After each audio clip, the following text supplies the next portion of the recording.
We've looked at so much wonderful content from Clickbait Wasteland, and I do want to see how'd you nail this one? Even the Southern accent isn't as commonplace like it used to be. Yeah, no. Yeah, even like big regional accents, like New York's, like New York. If okay, seriously, go and watch. What was the example used on Twitter? Sesame Street from New York in like the 1980s or something, like one of the ones where they're talking to the kids or whatever. Anything from like where you get to listen to like average New Yorkers back in the 1980s, 1970s, they did a Boston accent. Yeah. They talked like that. I went to New York recently. Nobody talked like that. Maybe a few guys. For the most part, everyone just talked the way I do. This unemphasized. Well, maybe not how I do, because I do have a little bit of an affected twang to my speak, which is not, by the way, because of where I grew up, and almost entirely because I don't know, I've always like westerns. I don't know. There are a couple of ways I pronounce things that I think it's because I read the preacher books when I was young. You're just autistic? I'll take it. I'll take it. So far, Democratic leaders have been somewhat hesitant to endorse Zohran Mamdani. We actually asked gubernatorial candidate Mikey Sherrill whether she reciprocated Zohran Mamdani's endorsement, and she said that she did not want to comment on the race, even though, obviously the mayor of New York City and the governor of New Jersey would have to work closely together on many things, including the construction of the Gateway Tunnel project, for example. What do you make of Democrats' hesitancy to endorse Zohran Mamdani, and what do you think that says about the Democratic Party more broadly? Yeah, no, I think it's a very good question. Look, it's unspoken, but there is a civil war in the Democratic Party right now, right? And you have an extreme left, radical left, in my opinion, Bernie Sanders, AOC, Zohran Mamdani, the Democratic Socialists of America.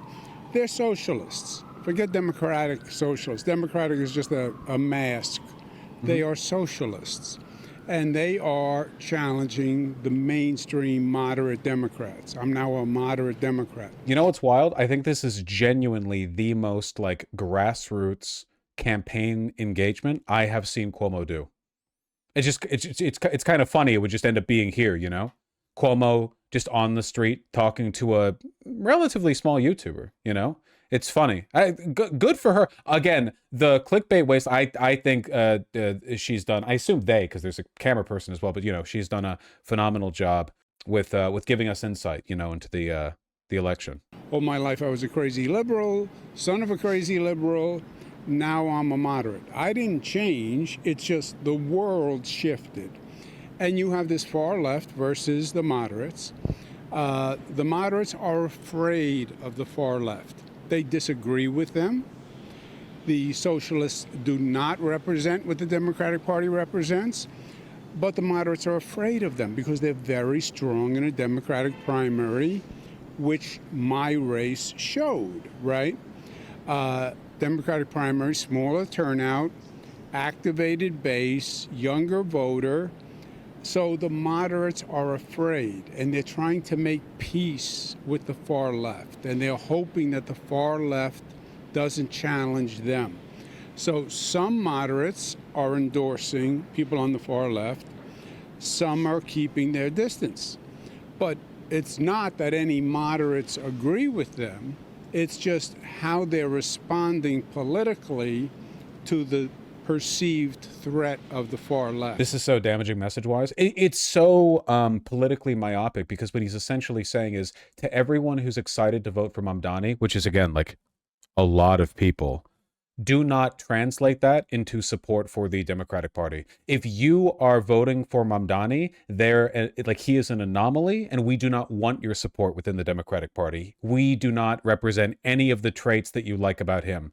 And again, I know I'm hardly the first person to point this out, but the Democrats talk about building a big tent when they want to, court moderate Republicans in Pennsylvania or whatever. But they'll just wave off millions of people in New York, millions, casually. Oh no, we don't want you.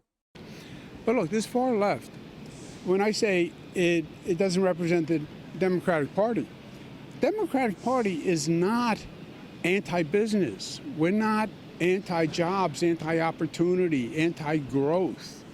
We're not anti-law and order. We believe in law and order, right? David Dinkins, great mayor of the city of New York, one of the first things he did when he came in the city had a crime problem, hired more police. It's kind of interesting. Wasn't he also a member of DSA at one point? Yes, but see, that's deceptive because the DSA has morphed from what it was. It was a loose association with no really formal charter. This DSA, they wrote their own Bible, and you have to sign the Bible. Zoran is a DSA member, gives 3% of his salary to the DSA.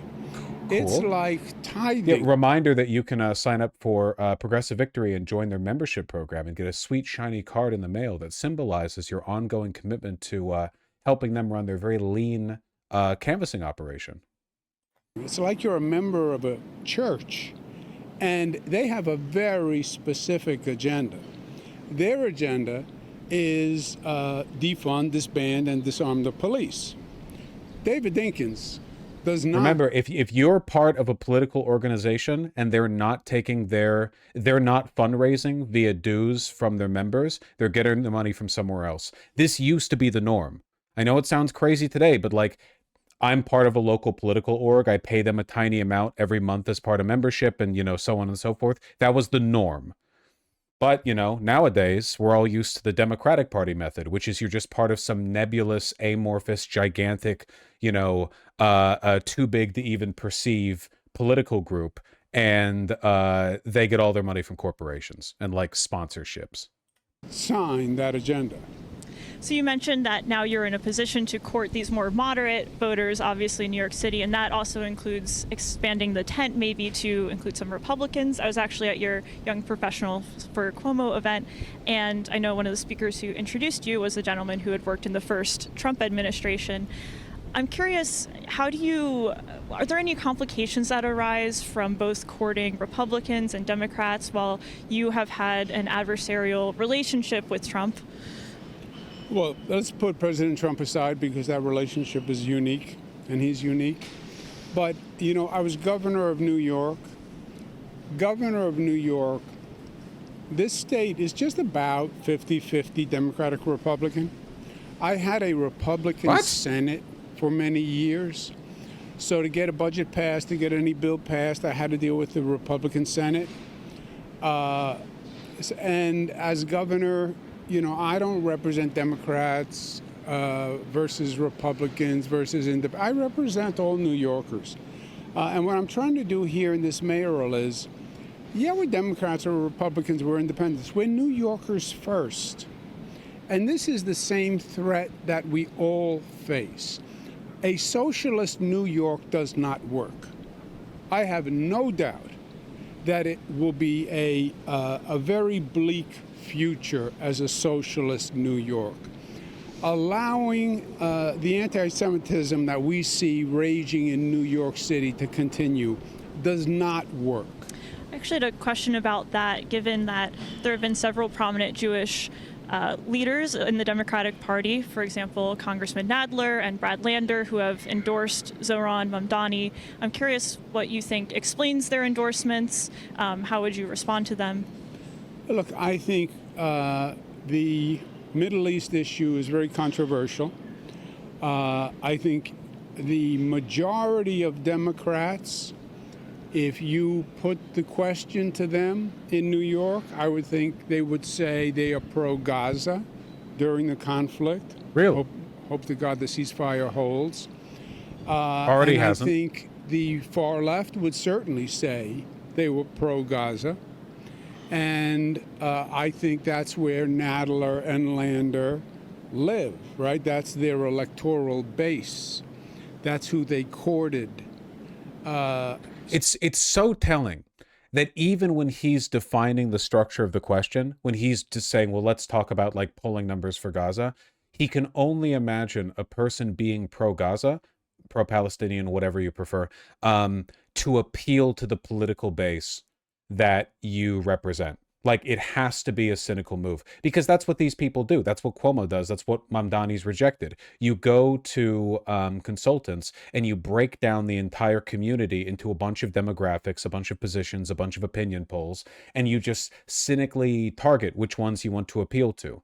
So, oh, yeah, of course, the reason Brad Lander's pro-Palestinian, it must be because the consultants have told him that he has to do so to appeal to his base. There couldn't be a moral reason that he believes that.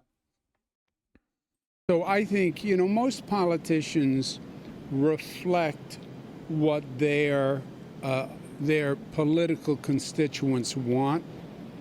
And I think that's why Nadler and Lander took that position. I think they're just weather vanes. You don't think it's a genuine support for Gaza, or you think How it's do you? Oh no, more political? Or well, I don't know. I can't look into their soul on Gaza, but I can tell you this: no one. Well, Lander, I don't take seriously as a public official, but Nadler, who actually has experience, who was in the assembly, who knows how government works.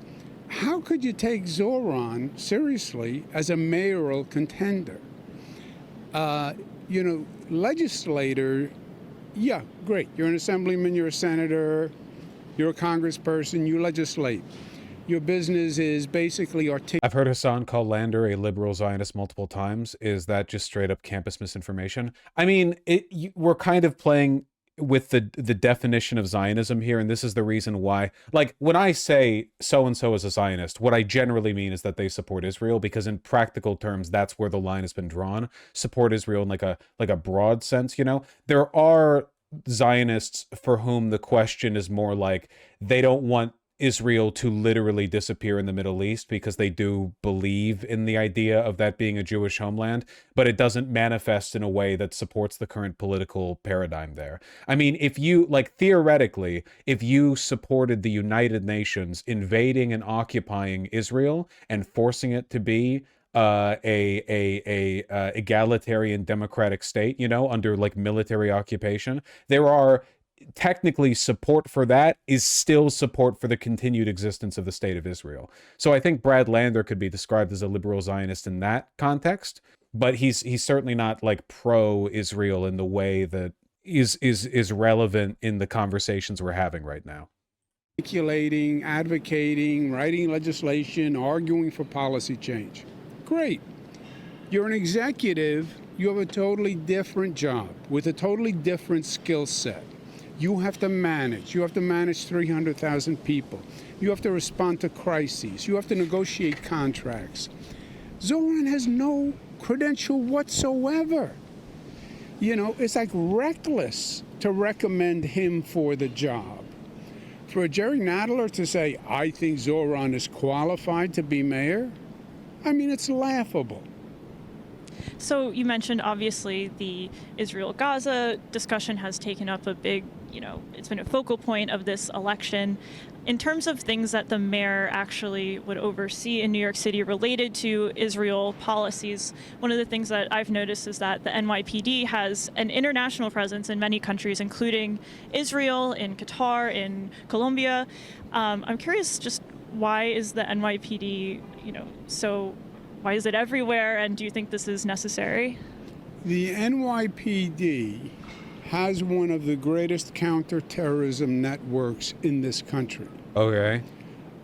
It's remarkable. It's really an untold story. But I worked with the NYPD in Jerusalem. They are internationally gathering intelligence as part of their counterterrorism effort. Okay. Which is crucial. People don't appreciate how many terrorist plots are I think this is also part of the Islamophobia angle as well. Like when your big play against Mamdani is he's a scary Muslim. That's like the big line you're doing. Fronting the NYPD. No one in New York City, or at least very few people in NYC, care about the NYPD in their anti-terrorist capacity. That's just not what you're thinking. You're thinking about like the NYPD in the MTA or whatever. You're thinking about it like your day-to-day interactions with them, not their like nebulous like counter-terrorism strategizing. But the implication here. Oh yes, many spooky terrorist types going about NYC. supported by the NYPD. And that comes from the counterterrorism. So is it a responsibility of the New York City government to be carrying out counterterrorism measures abroad that would normally be under the purview of, say, like the, White House or the Pentagon? Well, you have multiple agencies do it, right? Multiple federal agencies do it also. And then they all coordinate. There's something called the JTTF, the Joint Terrorism Task Force, that I used to serve on as governor of New York. So they all, quote unquote, coordinate to the best they can, and they're sharing information. But the basic concept is, if you don't stop it over there, it's too late by the time it gets here. What kind of oversight exists for that operation? I'm just curious. And it sounds like you would plan to continue that as mayor? Well, the terrorism threat is real. And that is one of the major threats for New York. My orientation as an executive, you wake up every morning, what could go wrong today? At the top of the list is a terrorist attack. Just insane. But this only makes sense if your whole running strategy against Mamdani is that he's a scary Muslim who did 9/11. No one's talking about this shit. This is not nowhere near. You poll New Yorkers. What are they most concerned about? Cost of living crisis, housing, groceries, whatever else. Terrorism? So yes, that is a very serious operation for this city. And something that you would like to continue? 100%, yes. In terms of, I think if you straight up asked him, like, do you support the Patriot Act, he would probably say yes. Or he would waffle. He wouldn't condemn it. Anti-hate crime proposals in legislation, Zoran Mamdani has proposed that he would increase anti-hate crime prevention funding by 800%. I'm curious, sometimes when these hate crime programs are rolled out, they often fund several NGOs that, work to combat hate. This is a very vague term. Do you foresee any issues with infringing upon free speech in the name of combating hate? Yes. First of all, I passed the most aggressive hate crimes law in the country. Promoting more than ever before. Funding of hate crime prevention groups. That's a different conversation, different undertaking. First, the law is the law, right? And hate crimes are illegal. So enforce the law that we have, which we have not done. Second, if you want to be helpful in stopping the spread of hate, then help stop the spread of hate. Here's an idea, Zoran. Denounce globalize the intifada, which means... This is so good coming off of an interview where he's adamantly insisted that he does not have to denounce the racism of the co-host of the podcast that he was on and a sentiment he agreed with. Kill Jewish people. No, it doesn't. Stand up and say, I denounce that. And nobody should ever say that again. Here's another suggestion, Zoran. Stand up and denounce Hassan Piker for saying America deserved 9/11. Who told America him deserved 9/11? this was a hill to die on? 3,000 people die. Over 100,000 people have 9/11 health-related illness. Denounce your buddy Hassan Piker for saying America deserved 9/11. He disavowed those comments, I guess, during the debate, but you're saying you would like to see a more proactive stance against that rhetoric, is what you're implying? Or Well, I really wish he would just flatly say he did disavow those at the debate that you were at, Cuomo. He explicitly disavowed those. Did you forget? I wish you'd be a little more combative here. he disavowed. Denounce the person who said it. Oh, okay, gotcha. Moving the goalpost. You have to personally, you have to declare a fatwa actually on Hassan, as your people do. Was your friend, your associate, your colleague. Denounce that person. That's how you stop hate. That's leadership. That's leadership. One of Mayor Eric Adams's initiative to combat anti-Semitism has been to officially adopt the IHRA definition of anti-Semitism as mayor. Would you continue that policy? Some free speech groups have said that this IHRA definition is restrictive on free speech and criticism of Israel. I'm curious if this is something that you would continue. Yeah, I understand their argument. I would continue it. Okay, great. I think Zoran Mamdani has said that he would not continue it. Now, shifting. Surprise. Shock. What a shock. I'm taken aback. Imagine not being subservient to Israel. Can you imagine? Vote for me, Cuomo. I am subservient to Israel. Look at me, bending the knee. Shifting gears to education here, there's been a lot of discussion recently about bringing back phonics and science-based teaching, and this is an initiative that has been pushed by the Adams administration. The rollback, however, of using phonics to teach reading happened while you were governor. I'm curious, did you oversee that at all? Were you aware of it? And did you support that decision? No, the way it works on the way the education system is administered, it's partially state funded, partially locally funded, but it's locally driven by, so in New York City. Wait, they stopped using phonics? Oh, buddy, like 60% of American children are illiterate because we changed the way that we teach letters and what are they called? Phonemes? You know what I mean? Like like a syllable. What do we change it to? I don't know, vibes or something. Phonemes. Thank you. Mississippi changed it back, and as a consequence, their young student literacy rates skyrocketed. They went from like number 47 in the country to like now they're at like number 6 or 5 or something. You're kidding, right? No, I'm not kidding. Linguist here, Vosh is 100% right. Yay, good thing I grew up on phonics.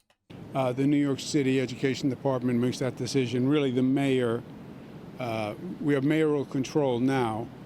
Zoran wants to do away with mayoral control, but while I was governor, we had mayoral control. So it was up to the mayor. And you would continue mayoral control, I'm assuming? I think 100%. You can't say that it's the most important function or one of the most important functions and then say, but I don't want to be accountable for it. I mean, one of the greatest educational reforms in 50 years has been mayoral control. It's one of the few things we've done that has actually worked. And how could you ever say, it's just so counterintuitive for a person who wants to manage the city to say, I don't want to be responsible for education, which is probably the single greatest need of reform the city has right now.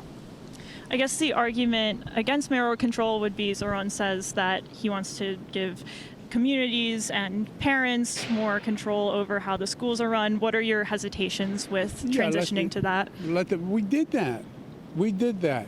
It wasn't local school boards. It wasn't the people and the parents that actually ran the school system. I just think education is such an important issue, and it's no, I know you have a very busy schedule. There's been some backlash over the use of AI generally in politics. I was about to make a AI joke. I was about to say, well, I don't think he does the AI prompts, And in political campaigns, your campaign has utilized AI in some of your ads and in your I'm Just a Shill recent advertisement. I'm curious if you're mindful of how this technology is being deployed and how you think that AI should be used in political campaigns generally. The whole field is being developed, and I think we're going to have to be careful. Because by the way, he has no idea what those ads are. He has no idea. He's not involved in their production at all. As is often the case with corporate campaigns, he's just a figurehead for a big plurality of interests. I guarantee you he hasn't even seen them. It's a little frightening. I mean, I've seen pieces done on me saying things that I never said, which were generated through AI. And I thought it was me, and I just didn't remember saying it. So it's a little scary how good it can be. And I think we have to be very careful going forward. So the Supreme Court ruled unanimously that while you were governor, an agency literally in New doesn't York know. State violated the First Amendment rights of the NRA. I'm curious how that decision would inform your approach to free speech as mayor. Yeah, I understand the court decision. I understand the agency's rationale for the regulation. The agency was basically an insurance regulator, banking regulator, and the NRA was offering insurance products to gun owners. And that's how the agency got involved. But look, guns are a very politically contentious issue. I understand that. New York passed the strongest gun law in the United States of America, and I'm very proud of that. I fought for gun laws when I was in Washington as HUD secretary, and it was vicious and it was partisan, and gun owners are very strong, and the NRA is very strong, and I think the Supreme Court knows how strong the NRA is. Let's just say that. Are you implying that the Supreme Court was maybe pressured into ruling a certain way by the NRA to win political favor? I mean, it was a unanimous decision. Yeah, no, I just think they are aware of how strong gun owners and the NRA in this country are. And Being lulled to sleep by this guy, man.